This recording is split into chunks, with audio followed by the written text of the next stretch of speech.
नमस्कार बंधुगण।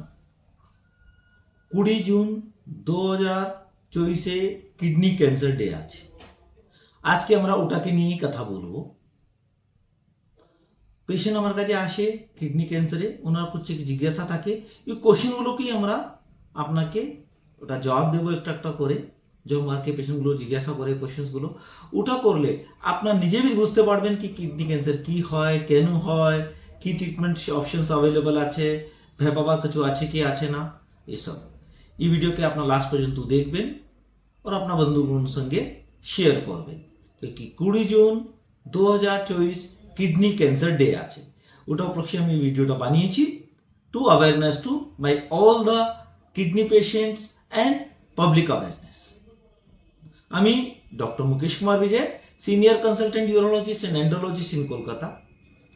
सर्वप्रथम पेशेंटे क्वेश्चन থাকে कि किडनी कैंसर কেন হয়, কি কারণে হয়। এমনি আমি বলি kidney cancer 10 most common cancer মধ্যে পড়ে।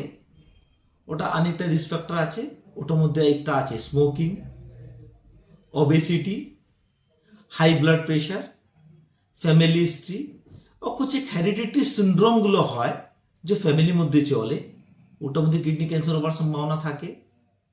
ওটা ছাড়া মেল পেশেন্ট ছেলেগুলো হয়, ওনার চান্স বেশি থাকে। যে পেশেন্ট ডায়ালিসিস করাচ্ছে ওনার চান্স বেশি থাকে। ও কিছু অকুপেশনস এরকম আছে, যেরকম কিছু কাজ এরকম করে লোকজন কোনো কেমিক্যাল ফ্যাক্টরিগুলোতে, ওখানে চান্সটা বেড়ে যায়। আর অনেকবার কিছু মেডিসিন এক্সপোজার জন্য भी কিডনি ক্যান্সার হতে পারে। এটা তো হলো কেন কিডনি ক্যান্সার কেন হয়, কি কারণে হয়। তারপরে নেক্সট পেশেন্ট জিজ্ঞাসা করে কি আমরা ডায়াগনোসিস কীরকম করবো, কি জানতে কীরকম পারবো কি আমার কিডনি ক্যান্সার হয়েছে। ইউজুয়ালি তো কিডনি ক্যান্সার 80% পেশেন্টে কোনো সিমটমই হয় না।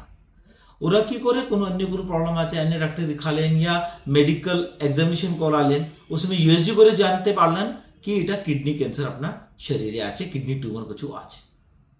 কিন্তু যে সিমটমগুলো আছে ওটার মধ্যে আছে পেশাবের সঙ্গে রক্ত আসতে পারে, আপনার যে ফ্ল্যাঙ্ক আছে, যে আপার পার্ট অফ দ্য অ্যাবডোমেনের সাইডে আছে ওখানে ব্যথা হতে পারে, আর ও জায়গাতে পেটের মধ্যে কোনো সোয়েলিং ফিল করতে পারে।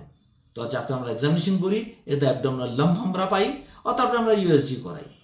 এটা তো হলো প্রাইমারি। তারপরে আমরা ওটা পেশেন্টের সিইসিটি স্ক্যান করাই, অনেকবার আমরা এমআরআই করাই। ওটা ছাড়া কিডনি ক্যান্সারে বায়োপসি করি। কিডনি ক্যান্সার বায়োপসি একটু রিস্কি থাকে, কেন ওটার মধ্যে ব্লিডিং হওয়ার চান্স থাকে, ওই কিডনি ক্যান্সার ইউজুয়ালি বহুত অনেকটা ভ্যাসকুলার হয়। আর 2 নম্বর যেখান থেকে আমরা নিডল পিয়ার করে টিউমারটা নিই ওখানে স্প্রেড হবার চান্সটা বেড়ে যায়। এই জন্য কিডনি ক্যান্সার ইউজুয়ালি আমরা বায়োপসি করি না, আমরা সিটি স্ক্যান আর এমআরআই মধ্যেই আমার অনেকটা ডায়াগনোসিস হয়ে যায় কি এটা ক্যান্সার আছে কি আছে না। এরকম আমরা কিডনি ক্যান্সারকে ডায়াগনোস করি। 3 নম্বরে সব লোক বলতে কি যতগুলো কিডনি টিউমার আছে কি সবই কি ক্যান্সার হয় না, এরকম হয় না। কিডনি ক্যান্সার নন ক্যান্সারাস मतलब বিনাইন টাইপে भी হতে পারে और ক্যান্সারাস भी হতে পারে। ক্যান্সার মধ্যে মোস্ট কমন টাইপের টিউমার হচ্ছে রিনাল সেল কার্সিনোমা, ওটার মধ্যে भी মোস্ট কমন হচ্ছে clear cell carcinoma.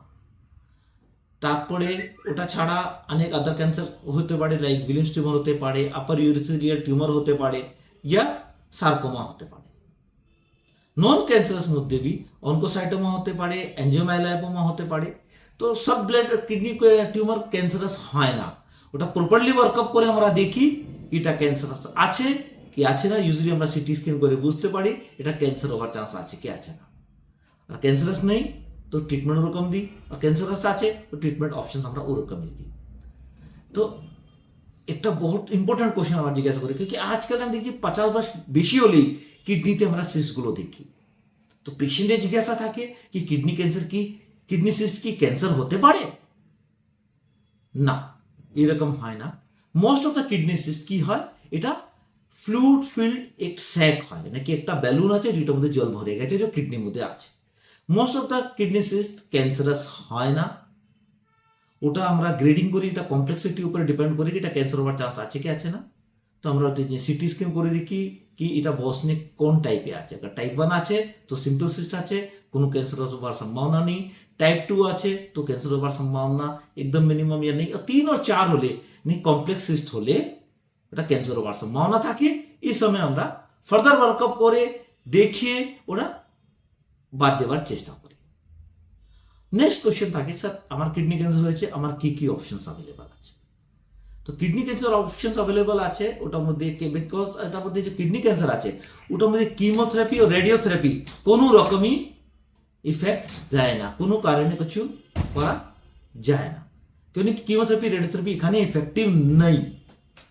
Kidney tumour মধ্যে, কিডনি ক্যান্সার মধ্যে কিমোথেরাপি ও রেডিওথেরাপি ইফেক্টিভ হয় না, ওই জন্য ট্রিটমেন্ট অপশন সার্জিক্যালি আছে। আর স্মল টিউমার আছে, বড় টিউমার কিন্তু কোথায় ছেড়েনি, নন মেটাস্টেটিক আছে। আরেকবার কিডনি টিউমার উইথ মেটাস্টিক মিনস আপনার শরীরে তো ছিঁড়ে গেছে, ওটার উপর ট্রিটমেন্ট ডিপেন্ড করে। আর ছোট টিউমার আছে তো আমরা পার্সিয়াল নেফ্রেক্টমি করি, শুধু টিউমারটা বাদ দিয়ে দিই, কিডনি সেভিং অ্যাপ্রোচটা আপনাই কিডনিকে বাঁচিয়ে নিই। আর লাস্ট টিউমার আছে আর ক্যান্সারাস আছে, বাট এটা নন মেটাস্টিক, কোনো শরীরে কোথায় নেই, তো পুরো নেফ্রেক্টমি করে আমরা ওটা বাদ দিয়ে দিই। আর 3 নম্বরে হয় ক্যান্সার আছে কিডনিতে কিন্তু ওটা মেটাস্টেটিক मतलब শরীরে ছিঁড়ে গেছে, ওসব কন্ডিশনে আমরা টার্গেটেড থেরাপি या ইমিউনোথেরাপি দিই, বিকজ এখানে কিমোথেরাপি রেডিওথেরাপি কাজ করে না। আপনার অপারেশন হয়ে গেছে, কিডনিটা বাদ দেওয়া হয়ে গেছে, পেশেন্ট জিজ্ঞাসা করছে আমার টিউমারটা তত বড় আছে, এটা তো কিডনি বাদ দিতে হবে, তো কি আমরা একটা কিডনি দিয়ে আমার লাইফ চলতে পারবে, কোনো অসুবিধা হবে না তো? তো এটা জেনে বলবি একটা কিডনি থাকলে আপনার কোনো অসুবিধা হয়, নর্মাল ফাংশনিং কিডনি থাকলে দুটো কিডনির কাজ একটা কিডনি করতে পারে, আপনার লাইফ স্টাইলে এরকম মডিফিকেশন দরকার হয় না। বাস এটাই আছে কি আপনার ইয়ারলি একবার চেক করবেন আপনার কিডনিটা ভালো আছে, क्योंकि আপনার কিডনি অপারেশন করার পরে আপনার শরীরে একটাই কিডনি আছে, তো ওটাকে আমরা দেখতে হবে। তো বন্ধুগণ, ये किडनी कैंसर अवेयरनेस जो डे আছে আমার কিডনি ক্যান্সার ডে 20 জুন 2024 এ এই উপলক্ষে আমি ভিডিওটা বানিয়েছি। এই ভিডিওটা কি আপনার ভালো লাগবে, এটাকে শেয়ার করবেন, আপনার বন্ধু বান্ধবের মধ্যে শেয়ার করবেন, যাতে তাকে এটা কিডনি ক্যান্সার জেনে অ্যাওয়ারনেসটা জানতে পারে। আমার এই ভিডিও আপনাকে ভালো লেগেছে তো এটাকে লাইক করবেন, সাবস্ক্রাইব করবেন। নমস্কার।